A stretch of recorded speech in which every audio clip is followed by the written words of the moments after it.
Causas atuais das aflições. As vicissitudes da vida são de duas espécies, ou, se quisermos, têm duas origens bem diversas que importa distinguir. Umas têm sua causa na vida presente, outras fora desta vida.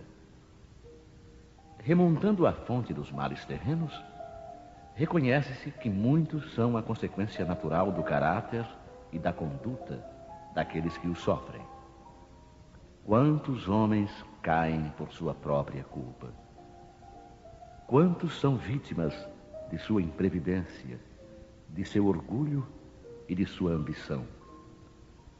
Quantas pessoas arruinadas por falta de ordem, de perseverança, por mau comportamento ou por não terem limitado os seus desejos?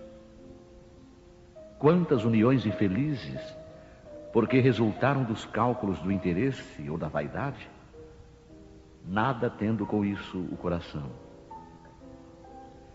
Que de dissensões, de disputas funestas, poderiam ser evitadas com mais moderação e menos suscetibilidade? Quantas doenças e aleijões são o efeito da intemperança e dos excessos de toda ordem? Quantos pais infelizes com os filhos por não terem combatido as suas más tendências desde o princípio? Por fraqueza ou indiferença, deixaram que se desenvolvessem neles todos os germes do orgulho, do egoísmo e da tola vaidade que ressecam o coração. Mais tarde, colhendo o que semearam, admiram-se e afligem-se com a sua falta de respeito e a sua ingratidão. Que todos os que têm o coração ferido pelas vicissitudes e as decepções da vida interroguem friamente a própria consciência. Que remontem passo a passo à fonte dos males que os afligem e verão se, na maioria das vezes, não podem dizer: se eu tivesse ou não tivesse feito tal coisa, não estaria nesta situação. A quem, portanto, devem todas essas aflições, senão a si mesmos? O homem é, assim, num grande número de casos, o autor de seus próprios infortúnios. Mas, ao invés de reconhecê-lo, acha mais simples e menos humilhante para a sua vaidade acusar a sorte, a providência, a falta de oportunidade, sua má estrela, enquanto, na verdade, sua má estrela é a sua própria incúria.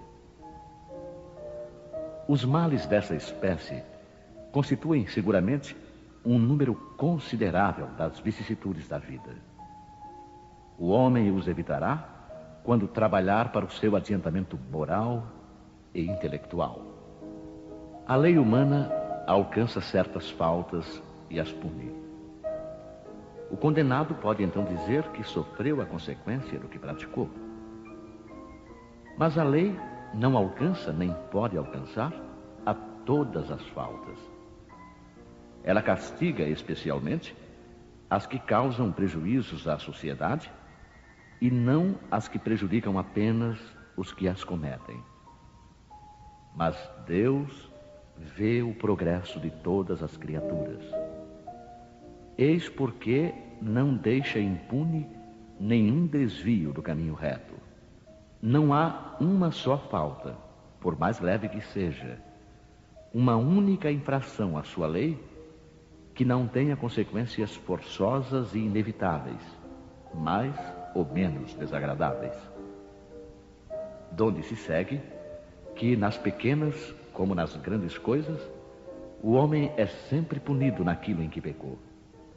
Os sofrimentos consequentes são então uma advertência de que ele andou mal.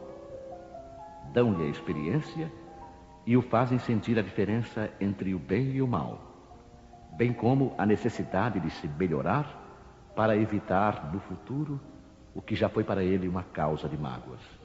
Sem isso, ele não teria nenhum motivo para se emendar. E, confiante na impunidade, retardaria o seu adiantamento e, portanto, a sua felicidade futura.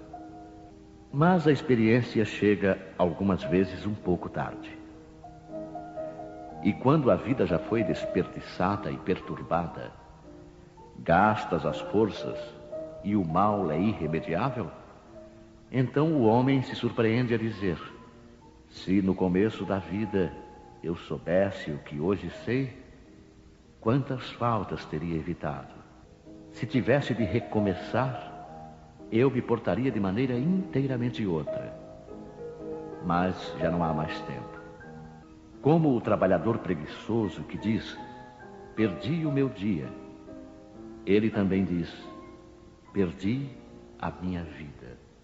Mas assim como para o trabalhador, o sol nasce no dia seguinte e começa uma nova jornada em que pode recuperar o tempo perdido, para ele também brilhará o sol de uma vida nova após a noite do túmulo, na qual poderá aproveitar a experiência do passado e pôr em execução suas boas resoluções para o futuro.